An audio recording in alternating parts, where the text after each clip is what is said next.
अभी तो मैं जवान हूँ, अभी तो मैं जवान हूँ, अभी तो मैं जवान हूँ, अभी तो मैं जवान हूँ। हवा भी खुशगवार है, गुलों पे भी निखार है। तेरी आवाज फूके वो शहर, गोया हवा के दोष पर कोयल की तान। उदास दिलों को बख्शी नई उम्मीद, जैसे तीरगी में चमके कोई रुपहली किरण। ऐसी हजारों किरण उनकी शख्सियत को संवारती हैं। रेशमी आवाज और दिलकश अंदाज है जिनकी पहचान। उनसे मुलाकात कीजिए मेरे साथ परवाज में। इस्तकबाल करिए सूफी, गजल, कव्वाली और फोक सिंगर कनक चतुर्वेदी का। उठा के प्याला भर के दे धर, चमन की सिमत कर नजर, समा तो देख बेखबर। आपका इस्तकबाल है हमारे इस प्रोग्राम में। Thank you very much. और तबले पर हमारे साथ हैं दीन दयाल जी। आपका इस्तकबाल है हमारे इस प्रोग्राम में।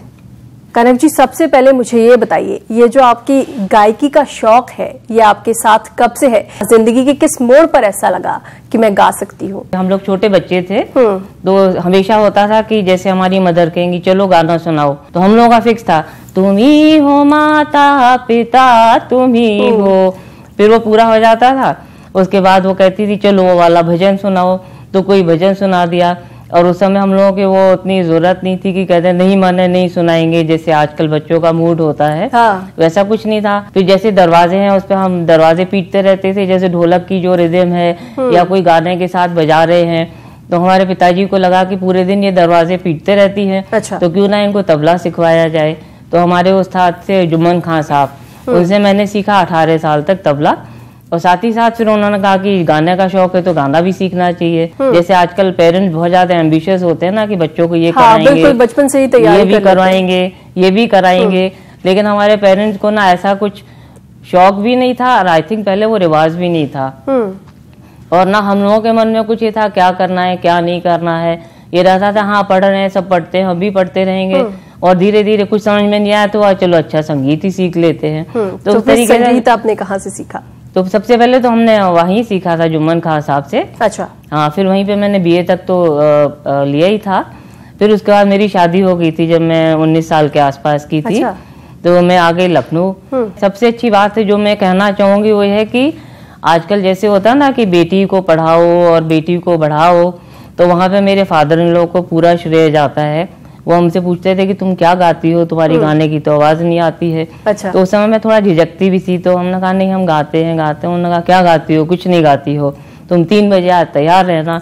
तो हमने उस समय ये भी नहीं पूछ पाते थे क्यों तैयार रहना, कहाँ जाना है। तो 3 बजे हम उनके साथ चले गए and he took me to Bhatkhande. वहाँ पे अवस्थी जी प्रिंसिपल थे, उन्होंने कहा ये हमारी बहू है, अरे वाह, इन्होंने बीए तक सीखा है, इसके बाद आपको जो लगता है कि कहाँ तक ये सीखती हैं, क्या किस क्लास में जाना चाहिए, आप इनका एडमिशन लीजिए। जब आप वहाँ पहुंची भातखंडे, कुछ ऐसा लग रहा था कि अरे मैं करना तो यही चाहती थी? उतनी मैच्योरिटी भी नहीं थी, उतनी उम्र भी नहीं थी, तो एक संकोच तो था। लेकिन उनसे मिले प्रिंसिपल साहब से, थोड़ा उनको प्रणाम किया, उनसे मुलाकात हुई, उन्होंने ठीक है आप आने लगी। तो आप ये देखिए कि उस समय में वो सो पर्टिकुलर की जो काम करो अच्छी तरह करो, और घर में चाहे बहू हो या बेटी हो उनको अच्छी तरीके से जिस भी चीज का शौक हो वो उनको पूरा करना चाहिए। अच्छा। फिर मैंने 8 साल तक वहाँ संगीत की। तो हमारे गुरुजी ने कहा कि आप यहाँ पढ़ाती क्यों नहीं हैं? तो अगेन आई सेड कि नहीं हम नहीं पढ़ा पाएंगे। तो ही सेड कि नहीं अरे आप पढ़ाना शुरू तो कीजिए। तो then I join there as assistant professor musicology. तो I used to teach musicology theory part and 1 class of practical. And then he encouraged me कि आप MA क्यों नहीं करती हैं, क्योंकि उस समय लखनऊ में MA म्यूजिक नहीं था। अच्छा। Then from Kanpur I did MA. तो like अगर अच्छा गुरु मिल जाए ना आप बहुत कुछ कर सकते हैं। Then he encouraged me कि आप ऑल इंडिया रेडियो से ऑडिशन दीजिए। And again I said हम नहीं कर पाएंगे। He said अरे आप करिए तो। और उसी दौरान आपने गजल की ट्रेनिंग भी ली? हाँ, एक बार सिद्दीकी साहब के पास, वो लखनऊ में थे वो, तो हम एक बार हम ऑल इंडिया रेडियो में जा रहे थे तो वो हमें मिले। तो आई जस्ट बैठे, हमने कहा कि आप सिद्दीकी साहब हैं? तो उन्होंने कहा जी हाँ है। तो हमने कहा हम आपसे गज़ल सीखना चाहते हैं।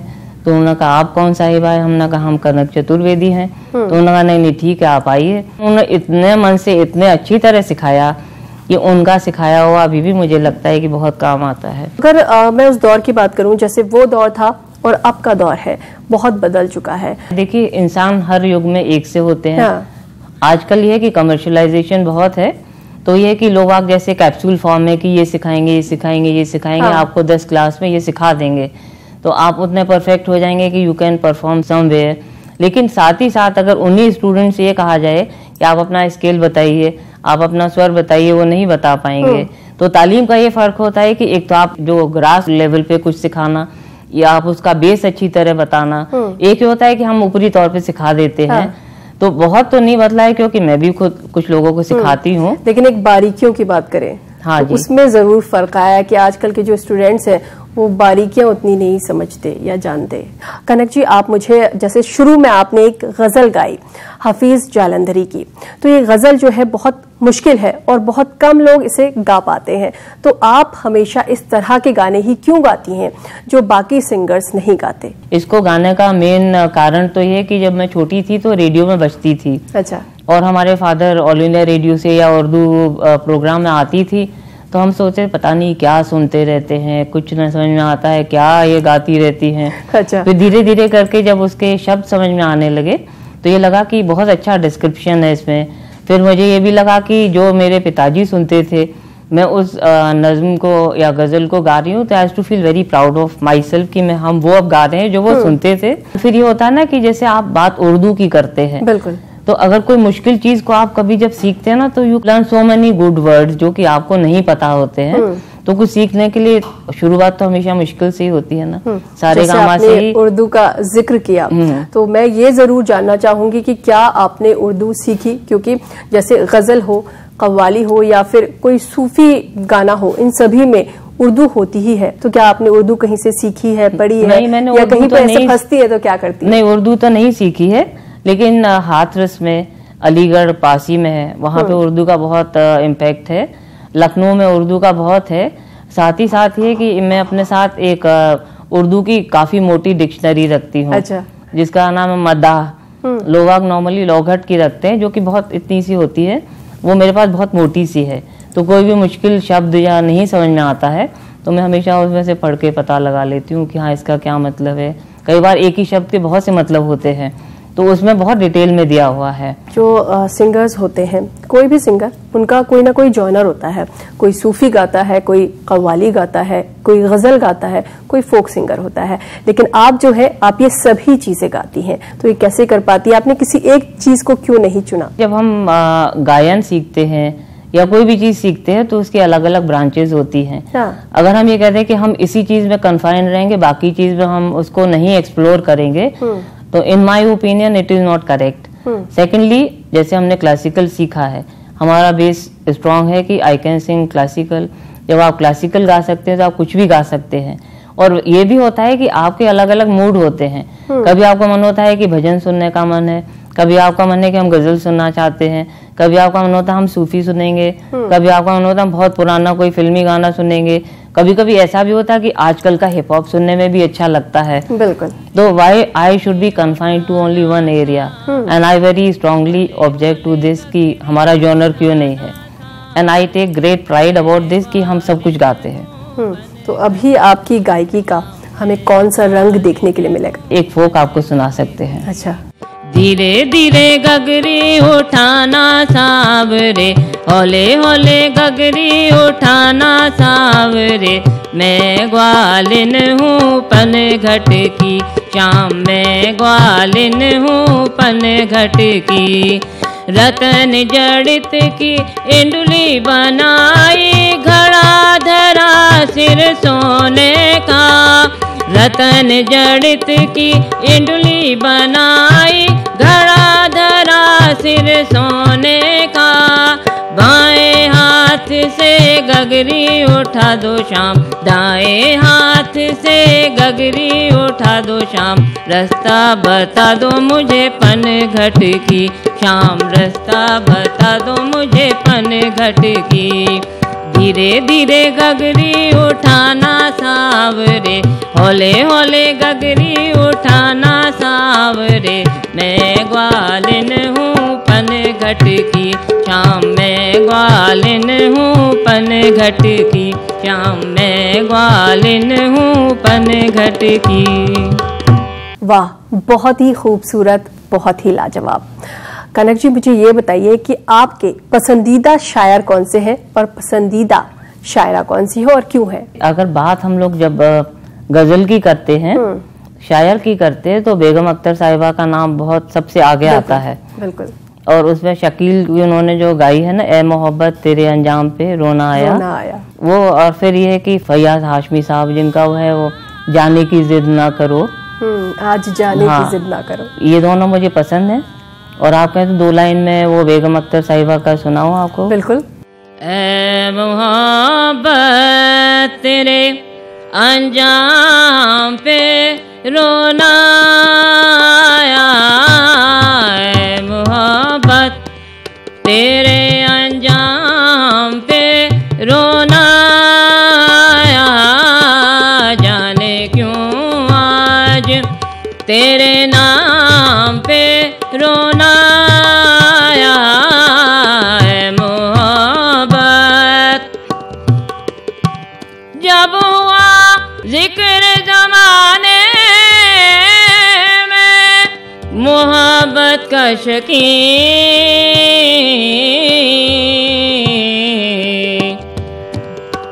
मुझको अपने दिले नाकाम पे रोना आया, मुझको अपने दिले नाकाम पे रोना आया, जाने क्यों आज तेरे नाम पे रोना आया, है मोहब्बत। बहुत ही लाजवाब कनक जी। सबसे पहले मुझे आप ये बताइए कि जिस तरह से हमारा ये जो दौर है वो बदल रहा है, आपने जिस दौर में शुरू किया वो दौर कुछ और था, आज का जो दौर है वो कुछ और है। गाने आते हैं, लोग थोड़ा गुनगुनाते हैं और फिर चले जाते हैं, किसी को याद भी नहीं रहते हैं। तो जो एक परफॉर्मिंग आर्टिस्ट है, जब वो परफॉर्म करता है तो वो खुद को किस तरह से तैयार करता है कि जो गायकी है उसकी अकॉर्डिंग भी रहे, जो ऑडियंस है उसकी अकॉर्डिंग भी रहे? जो आप कहती है ना, गाने आते हैं चले जाते हैं, लोग आपको याद भी नहीं रहते हैं, एक टेम्पररी फेज होता है। There comes a time in the day और इन योर एज जब आपको आराम से सुकून वाले गाने अच्छे लगते हैं, आप मतलब फिर से उन्हीं गानों की तरफ जाते हैं, उन्हीं गजल की तरफ जाते हैं, उन्हीं सूफी की तरफ जाते हैं, क्योंकि आपकी जिंदगी में एक ठहराव आने लगता है, एक मैच्योरिटी आने लगती है, तब आपको वही सब सुनने में अच्छा लगता है।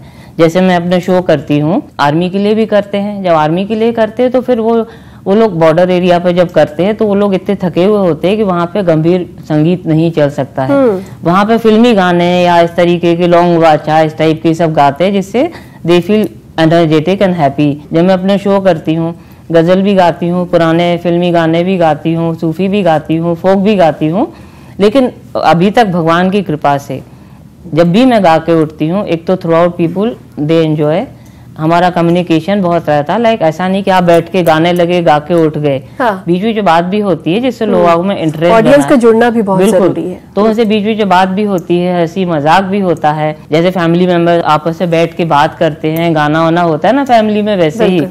बट ये कि जब भी मैं गा के उठती हूँ या मेरे पीछे भी जो लोग हैं मेरे बारे में जब भी बात करते हैं, हमेशा वो बहुत एक तो इज्जत से करते हैं, दूसरा वो कहते हैं कि उनके जो शो होते हैं उसमें कभी बोर नहीं होते हैं।